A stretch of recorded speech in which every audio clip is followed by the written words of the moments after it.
Selamat pagi, saya Cahaya Barus dengan NIM 5203240002. Saya dari kelas B.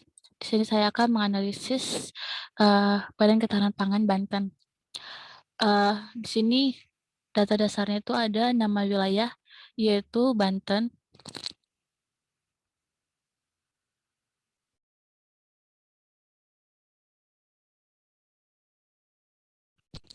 Dengan tahun dasar analisnya itu di tahun 2018.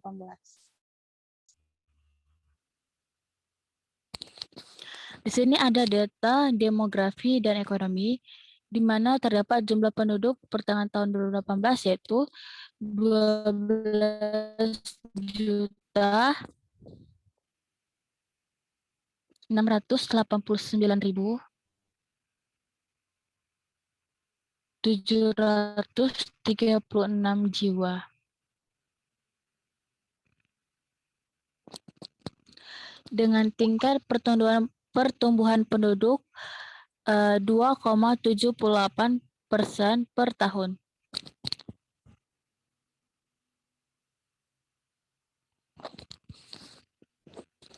Dan anggaran ketahanan pangan itu 0. Baik, kita lanjut. Di sini ada instansi penanggung jawab, di mana nama instansinya yaitu Badan Ketahanan Pangan.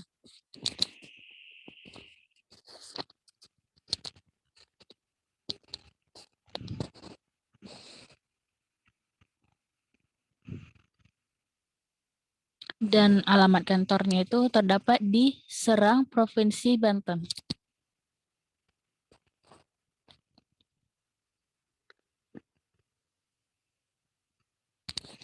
Baik, lanjut. Di sini ada angka kecukupan gizi atau AKG. Di bagian konsumsi ada angka kecukupan energi AKE.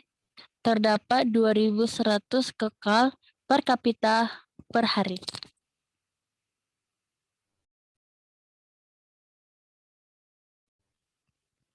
Dan di angka kecukupan protein atau AKP terdapat 57 gram per kapita per hari.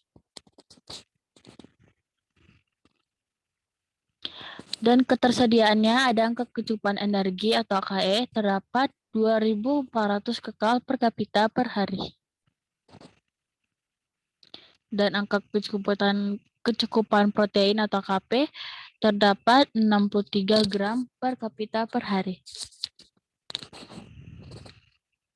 Next, kita ke NBM.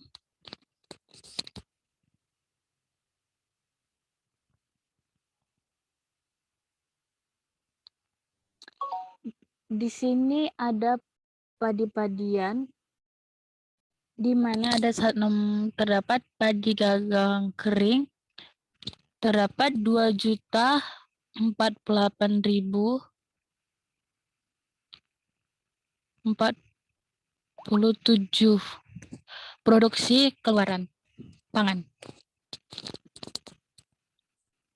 Dan di bagian jagung atau maize terdapat 28.589 produksi keluaran pangan.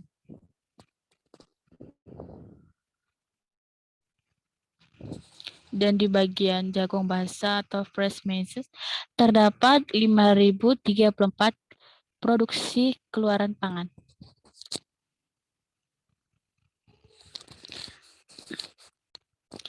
Di sini saya sebagian telah mengisi data atau menginput data karena untuk mempersingkat waktu.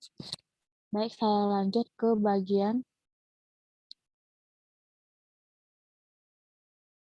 makanan merpati atau umbian. Di bagian perubahan stok di ubi jalar terdapat 572 perubahan stok pangan di Banten. Dan di ubi kayu terdapat 904 perubahan stok pangan. Kemudian di bagian ubi kayu atau geplek atau gasava atau moniok terdapat 74 perubahan stok pangan.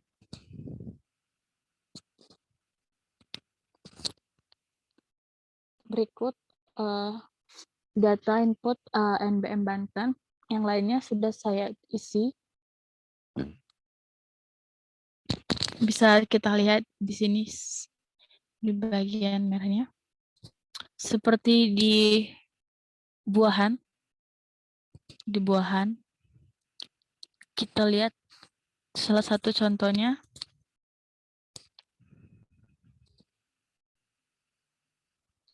Ada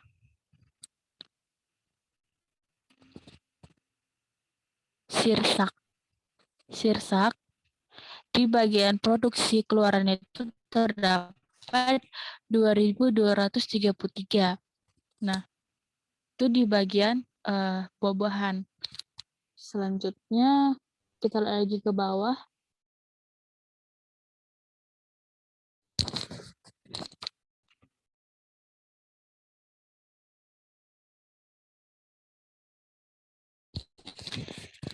Di sayuran kita lihat di kacang panjang aja ya, atau cowpeas. Terdapat produksi keluarannya itu 20.930. Kita lihat ke samping di bagian kacang panjang.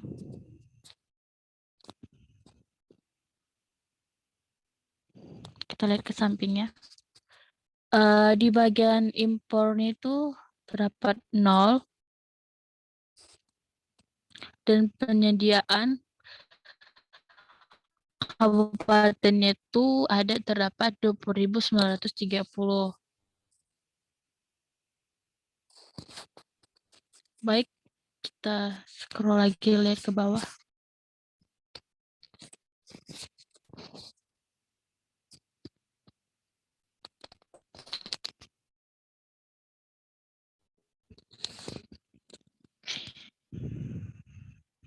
Kita lihat lagi ke bawah. Terusnya ini terdapat daging. Selanjutnya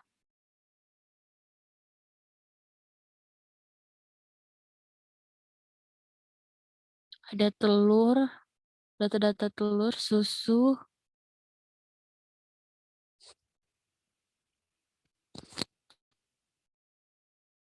ikan.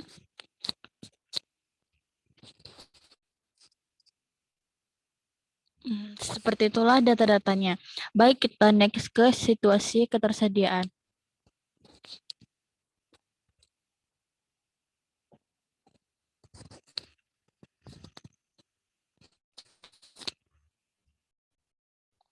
Sebelumnya kita sudah lihat beberapa input data dari Banten, dari padi-padian, umbian, dan lainnya. Di sini ada terdapat kelompok pangan.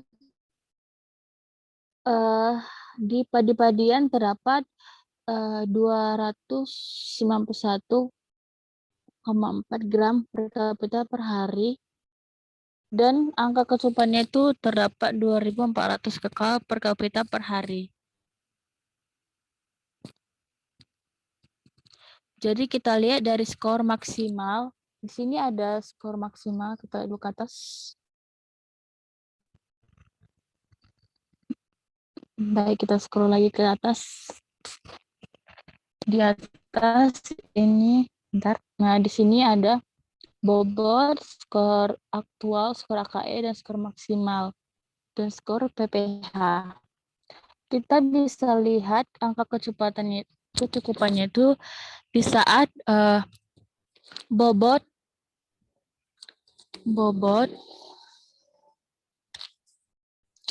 ini ada terdapat bobot di perhitungan skor pola pangan harapan.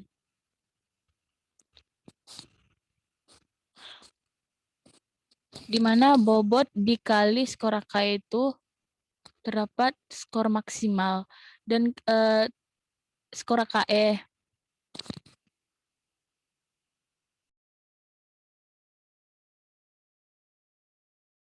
Kita lihat dari skor maksimal ke skor AKE itu jika skor maksimal kan berarti nilai yang harus kita capai.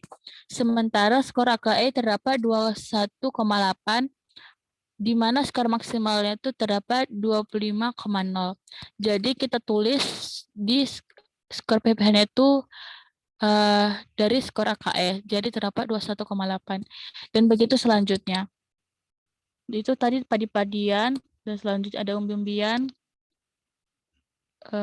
Ada beberapa yang mengalami masih kurang dan ada yang sudah memenuhi dari skor maksimal.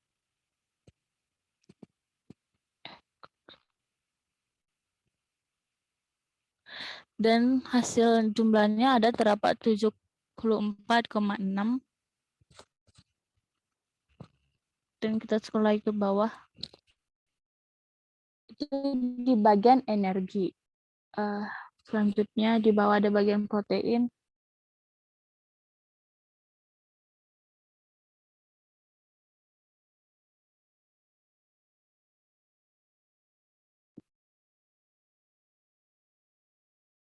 Di sini ada indikator SPM ketersediaan atau KE, angka kecukupan gizi, angka kecukupan energi. Terdapat 67,9, berarti belum memenuhi, di mana idealnya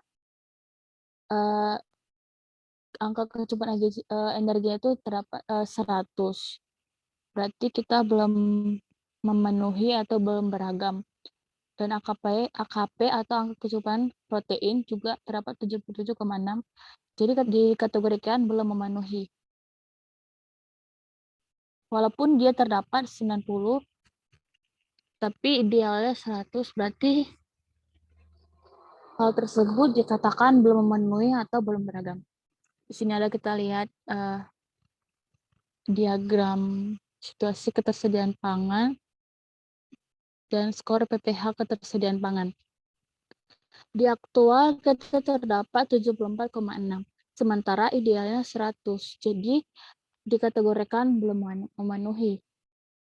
Di idealnya di bagian garis merah kita sebut dia bagian ideal. Idealnya itu 100 dan di garis hijau itu SPM 90.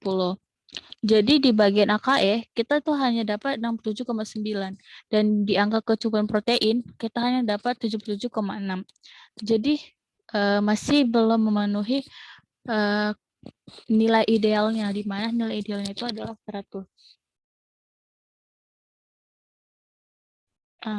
Baik, sekian dari penjelasan dari situasi ketersediaan.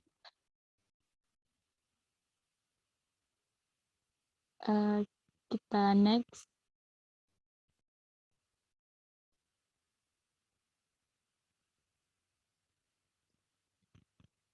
Nah, di sini juga kita bisa lihat sama kayak yang sebelumnya, angka kecukupan energi kita bisa lihat di sini.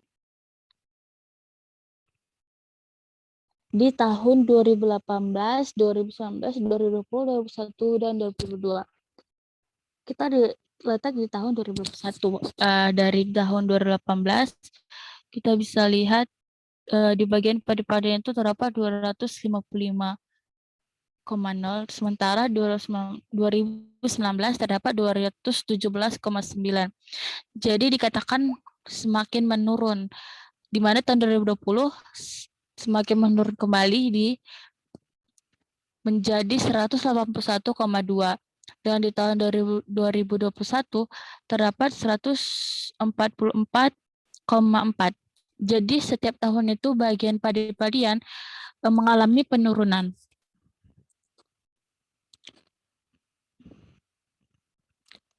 Kita lihat lagi di bagian begitu selanjutnya di tahun 2018 umbi-umbian seperti itu juga. Di tahun 2018 terdapat 43,6 dan di tahun 2019 terdapat 0,0 dan selanjutnya. Terdapat proyek konsumsi energi per kapita kekal per kapita per hari atau per orangnya itu terdapat setiap tahunnya itu 900, setiap harinya itu di bagian padi-padian 918. Dan di tahun 2019 terdapat 785, dan di tahun 2020 terdapat 653, dan tahun 2001 terdapat 520. Dan dikategorikan semakin bagian padi itu semakin menurun. Dan di sini ada bagian angka kecukupan energi, bagian konsumsinya. Padi-padian juga seperti itu, tahun 2018 43,7, 2019 terdapat 37,4, dan di tahun 2020 terdapat 31,1, di tahun 2001 terdapat 24,8. Semuanya masih mengalami penurunan. Kita scroll lagi ke bawah.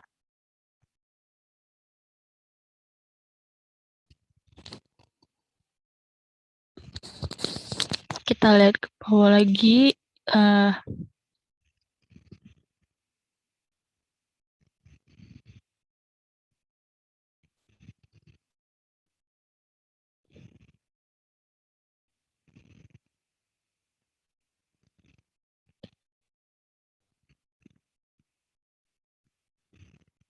Jadi dari data yang telah kita lihat bahwa kesimpulannya itu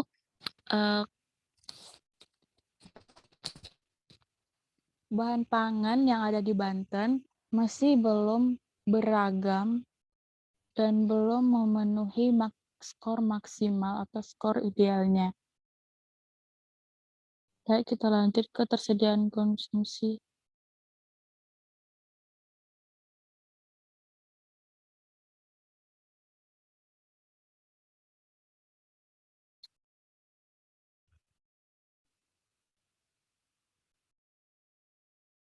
Di mana di sini ada kelompok pangan, padi-padian, umbian, pangan hewani, minyak dan lemak, bumbu, biji berminyak, kacang-kacangan, gula dan sayur dan buah dan lainnya. Di mana keterangan itu bagian A itu ketersediaan dan B konsumsi. Kita lihat contohnya, salah satunya itu di bagian